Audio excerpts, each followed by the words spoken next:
Hello दोस्तों, सभी लोगों का स्वागत है हमारे यूट्यूब चैनल। और इससे पिछला जो 2021 का जो पेपर था हमारा यूपी टेट मैथ के लिए, हमारे चैनल पे जो है मैथ के लिए काफ़ी मैथ की क्लासेस चलती हैं। ठीक है, तो बिना कुछ समय गवाए हुए हम जल्दी से जल्दी वीडियो को शुरू करते हैं। और इससे पिछली जो वीडियो थी, हम लोगों ने उस वीडियो में हमने 15 तक क्वेश्चन किए थे, तो हम आज की क्लास में 16 से क्वेश्चन शुरू करते हैं। ठीक है, तो 15 क्वेश्चन हमने पिछले वाले में करे थे और 15 क्वेश्चन हम इसमें सोल्व करेंगे। ठीक है, जल्दी जल्दी करेंगे।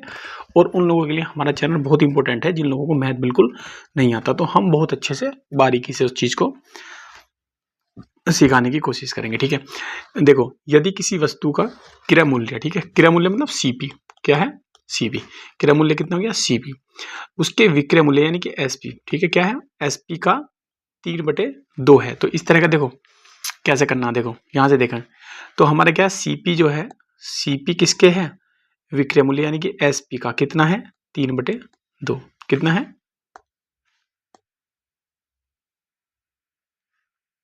ठीक है, 3/2 है। तो यहाँ से क्या करेंगे, देखो इसे सोल्व करेंगे तो कितना का, सीपी, तो ये वाला एसपी इसके नीचे जाएगा, एसपी बराबर कितना, 3/2। तो पहले कोई वस्तु हमने क्या है, देखो सीपी कितना 3 है और एसपी कितना हो गया 2, तो कोई वस्तु हमने 3 रुपए की ली और 2 रुपए की बेच दी, तो हमारे पास क्या, वो लॉस हो गया, लॉस मतलब हानि हो गई। ठीक है, कितनी हो गई, हानि हो गई, हानि कितनी हो गई। ठीक है, तो अब हम क्या, हानि कैसे निकालते हैं, हम सीपी में से एसपी माइनस करते हैं, तो सीपी कितना हमारे पास 3 माइनस 2 बराबर कितना है, हमारे पास 1 आ गया। ठीक है, अब कितने प्रतिशत हानि है, तो जितने प्रतिशत हानि है मतलब हानि 1 है, हानि का किस पे पता चलता है, हमें सीपी पे, तो सीपी कितना हमारे पास 3 है, गुणा में कितना जाएगा 100, भाई हानि परसेंटेज निकालेंगे तो 100 तो करना ही पड़ता। तो इसे सोल्व करेंगे तो 3 से जब हम 100 को सोल्व करेंगे, भाई 3 से अगर हम 3 से भाग करेंगे किसे, 100 को, तो कितना आएगा 33 से ही 1/3% आ जाएगा। तो इसका जो सही आंसर आ जाएगा, इसका सही आंसर आ जाएगा ऑप्शन नंबर क्या है, बी, बिल्कुल करेक्ट आंसर हो जाएगा। ठीक है, क्या है, बी नंबर क्या है, बिल्कुल करेक्ट आंसर आ जाएगा। ठीक है, चलिए, तो अब हम क्या करेंगे, 17 नंबर सवाल को देखेंगे जरा ध्यान से, क्या है। ठीक है, 17 नंबर सवाल देखो क्या है, हमने 33 तो हो गया, देखो यहाँ 17 नंबर सवाल में देखो क्या है। ठीक है, 17 नंबर सवाल में दिया हुआ है कि ये दिया हुआ है कि इतने को 12 से भाग देने पर शेषफल कितना बचेगा। ठीक है, अगर हम इसे 12 से भाग करेंगे तो शेषफल कितना बचेगा, देखो सिंपल तरीका है। और वैसे भी जो, क्योंकि देखो 12 से भाग है तो छोटा ही नंबर है, हम क्या करेंगे, अगर हम इसको अलग अलग मेथड से करेंगे कि डिविजिबल मेथड चेक करेंगे, तो हम क्या 12 के फैक्टर कर लेंगे तो कितना का 4 गुणा 3 आ जाएगा।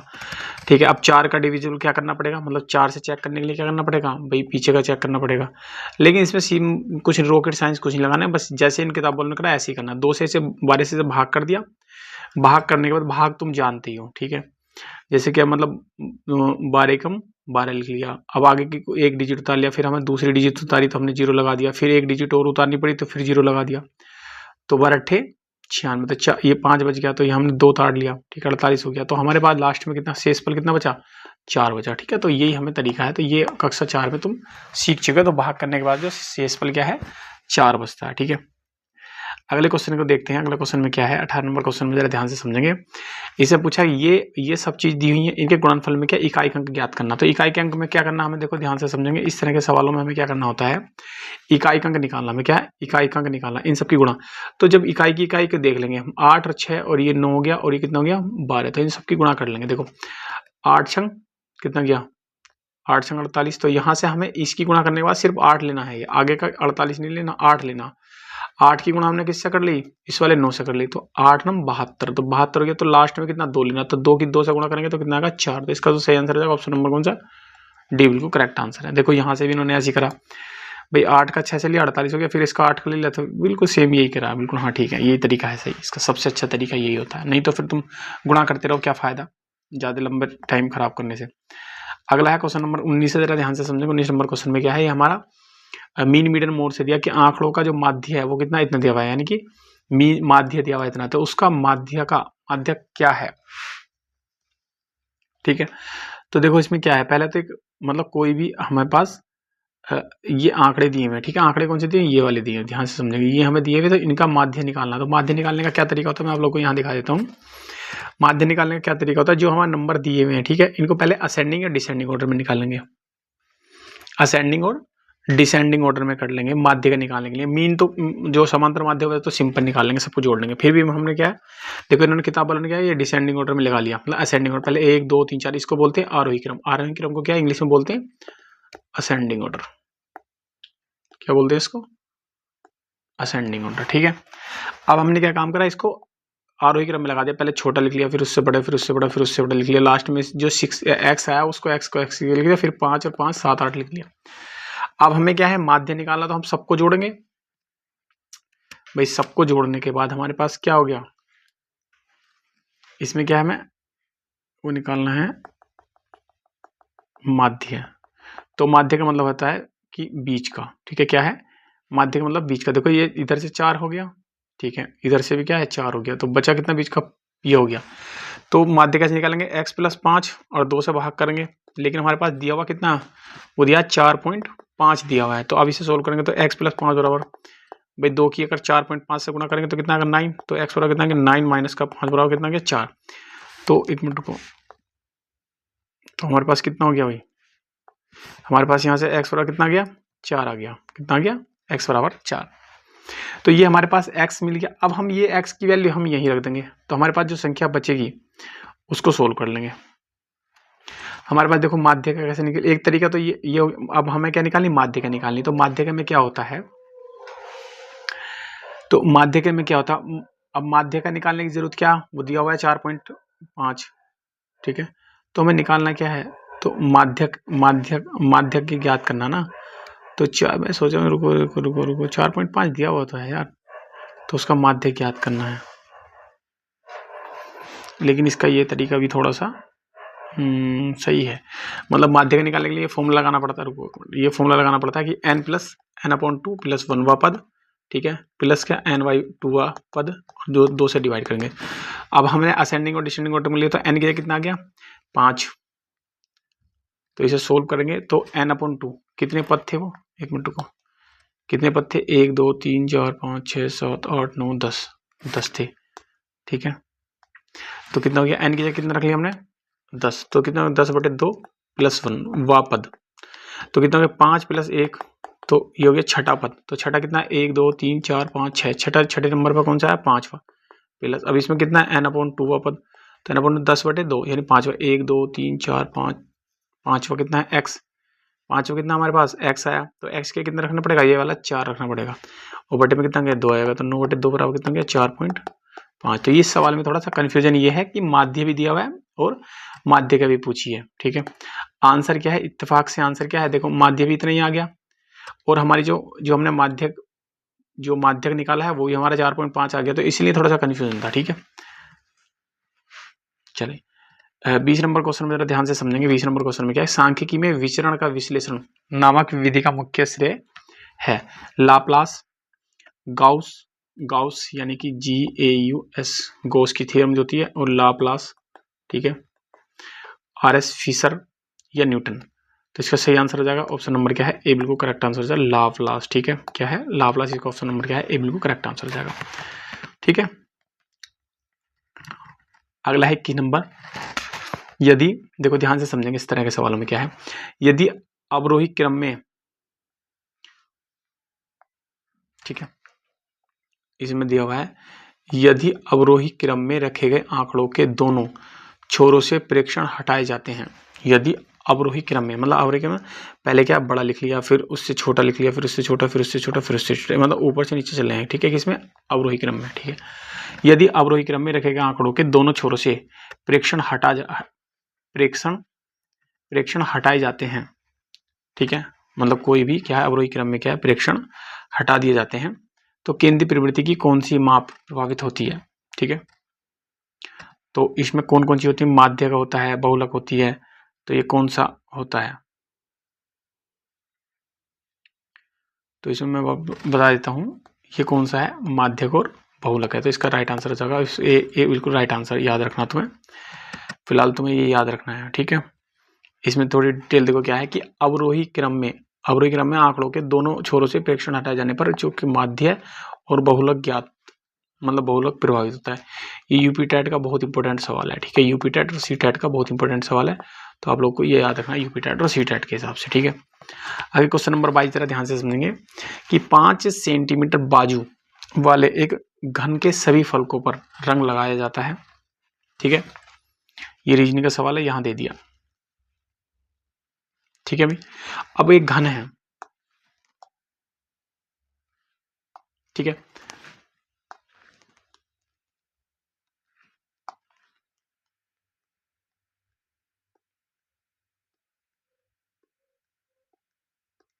ठीक है, ये घन है।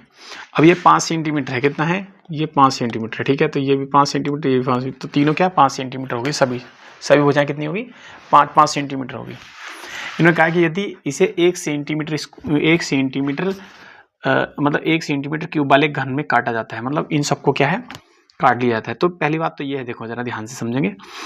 तो बड़े घन की भुजा कितनी है, 5 है, छोटे घन की भुजा कितनी होगी, 5। तो हमारे पास क्या है, n बराबर कितनी होगी, 5 हो जाएगा। n बराबर कितनी होगी, 5।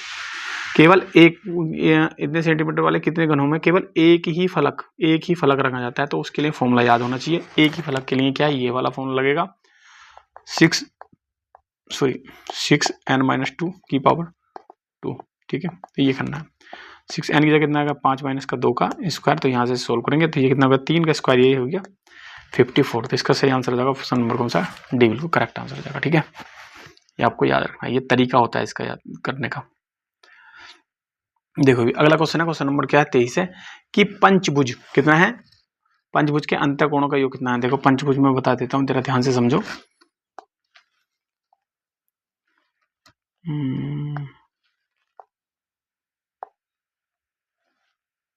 मान लो ऐसा थोड़ा सा होगा, रुक जाओ मैं अपने हिसाब से बना देता हूँ यार। पंचभुज एक ऐसा मान लो, 1 2 3 4 और 5 ऐसा मान लो, 1 2 3 1 2 3 4 इधर मान लो 5, ठीक है। ये है।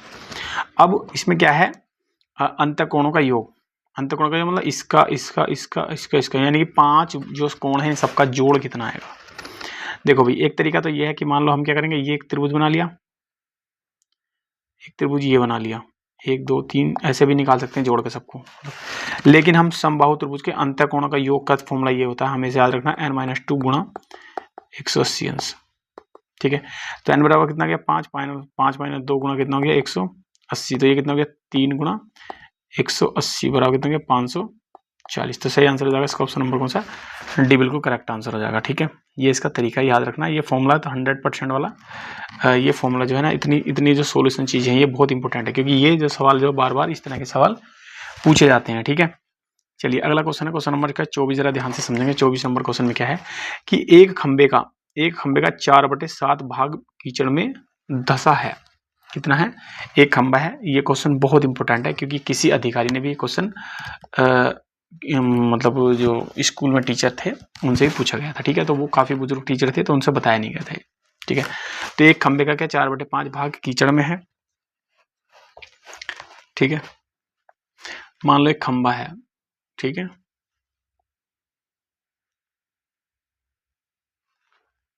ठीक, ये खंबा है। तो इसका क्या है, 4/5 भाग कीचड़ में है। जब धसे हुए भाग का 1/3 भाग बाहर खींचा जाता है तो पाया जाता है कि 8 मीटर माप का खंबा अभी भी कीचड़ में है, ठीक है। तो खंबे की पूरी माप ज्ञात करो। तो मान लो इस पूरे खंबे की लंबाई कितनी है, x है, ठीक है। तो x का क्या है, 4/7 क्या कीचड़ में धसा हुआ है, ठीक है, ठीक है।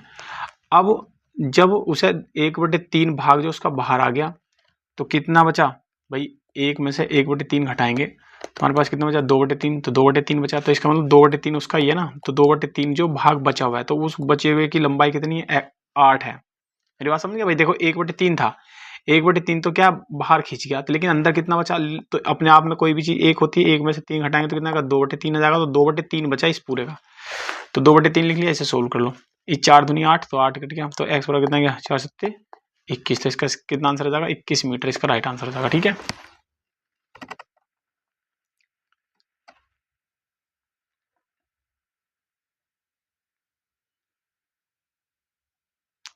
चलिए एक सवाल जरा ध्यान से समझेंगे सब लोग, और इसको क्या है करने का तरीका देखेंगे। ठीक है, 25 नंबर सवाल में कि ए और बी किसी काम को क्या है, ए प्लस बी किसी काम को 12 दिन में करते हैं और बी प्लस सी किसी काम को कितने दिन में, 15 दिन में करते हैं। सी प्लस ए किसी काम को क्या 20 दिन में करते हैं।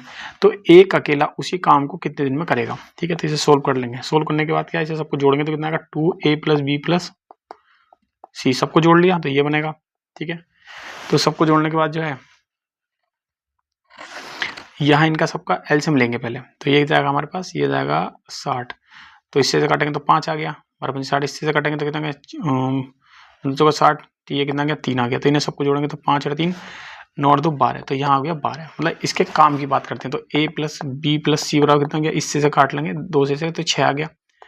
लेकिन पूछा कितना ए अकेला कितने का काम करेगा। ठीक है, ए अकेला कितने दिन में काम करेगा। तो फिर हमें क्या करना है, देखो ए अकेले का निकालना, ए का, हमें बी और सी कितने दिन में करते हैं, 15, तो 15 के सामने कितना 4 है। ठीक है, तो हम क्या करेंगे, 4 इसमें से घटाएंगे तो बचेगा कितना, 2 बचेगा। कितना बचेगा, 2।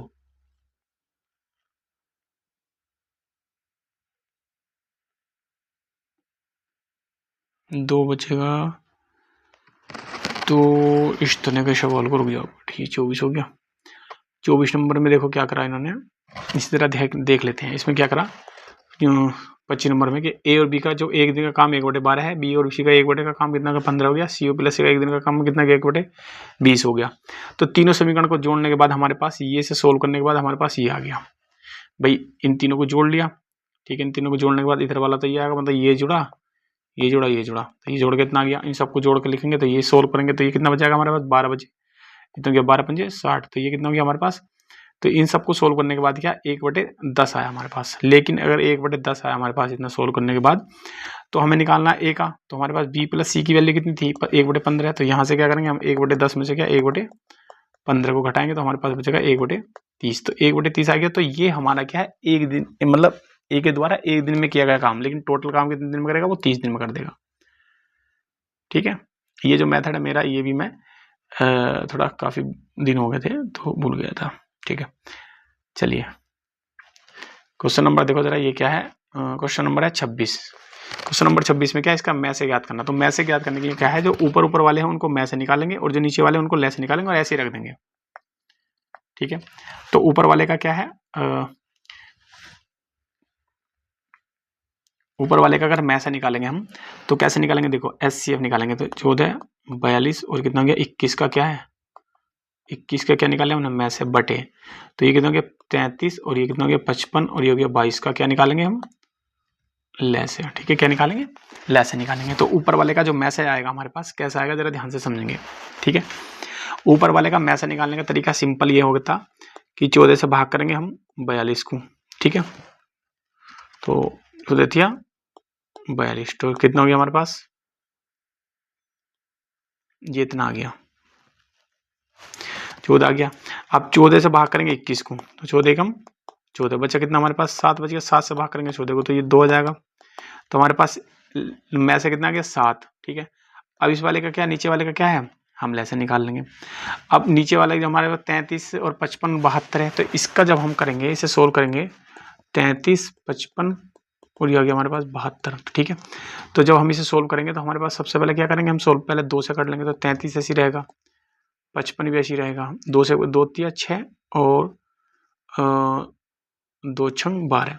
ठीक है, फिर 2 से काटेंगे तो 33 तो ऐसी रहेगा, 55 भी ऐसी रहेगा, 2 से काटेंगे तो कितना आएगा 18, फिर 2 से काटेंगे तो 33 ऐसी रहेगा, 55 भी ऐसी रहेगा, फिर ये 9 जाएगा। ठीक है, अब हम लास्ट में किससे काटेंगे, 3 से, तो ये कितनी बार जाएगा 11 बार, और ये कितनी बार जाएगा, रुको मिनट, ये भी हमारा कितना 55 रहेगा, ये 3 बार चला जाएगा। फिर एक बार और 3 से काटेंगे तो ये 11 ऐसी रहेगा और ये 55 ऐसी रहेगा, और हम क्या इससे 1 कटेगा।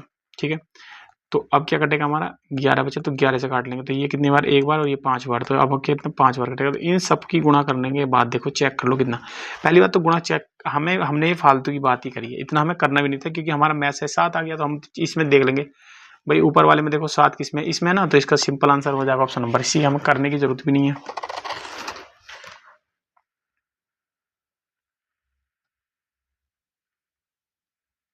देखो अब ये बहुत इंपॉर्टेंट सवाल है। ठीक है, बहुत ही ज़्यादा इंपॉर्टेंट सवाल है, इसको ध्यान से समझेंगे देखो इन्होंने क्या पूछा, इसका वर्गमूल पूछा है, ठीक है। तो 7 प्लस का 2 अंडर रूट का 10, इसका वर्गमूल पूछा है। तो इसका वर्गमूल पूछने के लिए हमें क्या करना पड़ेगा, ये जो पूरा लिखा हुआ है ये किसी ना किसी का वर्गमूल बताना पड़ेगा। अब ये 10 को क्या हमने 5 गुणा 2 लिख लिया। अब 5 गुणा 2 लिख लिया, अब इन दोनों को जोड़ेंगे तो 7 आ गया। तो इसका मतलब क्या, हमें इसका ही बनाना पड़ेगा। तो हम क्या लिखेंगे, अंडर रूट 5 का स्क्वायर प्लस का अंडर रूट 2 का स्क्वायर प्लस का 2, और अंडर रूट के अंदर ये 5 हो जाएगा, इंटू अंडर रूट के अंदर 2 हो जाएगा। तो ये जो अंदर वाला है ये किसका होल स्क्वायर बन गया, ये स्क्वायर बन गया रूट 5 प्लस का 2 का होल स्क्वायर। तो जब ये होल स्क्वायर बन गया तो ऊपर वाला जो अंडर रूट हट जाएगा, तो हमारे पास कितना आएगा, रूट 5 प्लस रूट 2। तो ये इसका जो सही आंसर हो जाएगा ऑप्शन नंबर क्या है, ये बिल्कुल करेक्ट आंसर हो जाएगा।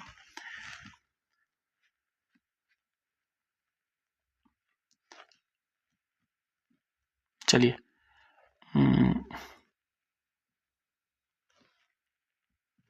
क्वेश्चन नंबर 28 देखो जरा क्या है कि एक वर्ग और एक समबाहु त्रिभुज की, मतलब एक वर्ग है एक समबाहु त्रिभुज की एक भुजा उपनिष्ठ है।